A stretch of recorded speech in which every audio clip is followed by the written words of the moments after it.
بسم اللہ الرحمن الرحیم۔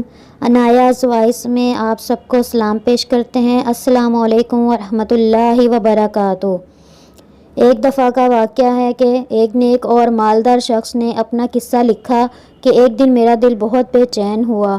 بہت کوشش کی کہ دل بہل جائے، پریشانی کا بوجھ اترے اور بے چینی کم ہو، مگر وہ بڑھتی ہی گئی۔ بالآخر تنگ آ کر باہر نکل گیا اور ادھر ادھر گھومنے لگا۔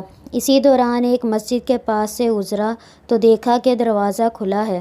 فرض نمازوں میں سے کسی کا بھی وقت نہیں تھا، لہٰذا میں بے ساختہ مسجد میں داخل ہوا کہ وضو کر کے 2-4 رکعت ادا کرتا ہوں، ممکن ہے کہ دل کو راحت ملے۔ وضو کے بعد مسجد میں داخل ہوا تو ایک صاحب کو دیکھا، خوب رو رو کر گڑ گڑا کر دعا مانگ رہے ہیں اور کافی بے قرار ہیں۔ غور سے ان کی دعا سنی تو قرضہ اتارنے کی فریاد میں تھے۔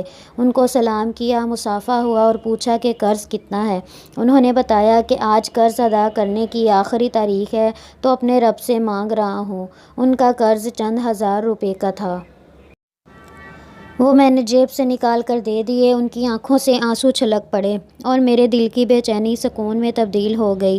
میں نے اپنا وزٹنگ کارڈ جیب سے نکال کر پیش کیا کہ آئندہ جب ضرورت ہو تو مجھے فون کر لیں، یہ میرا پتہ ہے اور یہ میرا فون نمبر۔ انہوں نے بغیر دیکھے کارڈ واپس کر دیا اور فرمایا، نہ جناب، یہ نہیں، میرے پاس تو ان کا پتہ موجود ہے جنہوں نے آج آپ کو بھیجا ہے۔ میں کسی اور کا پتہ جیب میں رکھ کر ان کو ناراض نہیں کر سکتا۔ سبحان اللہ و بحمدہ، سبحان اللہ العظیم۔ میرے اللہ کی شان، سبحان اللہ۔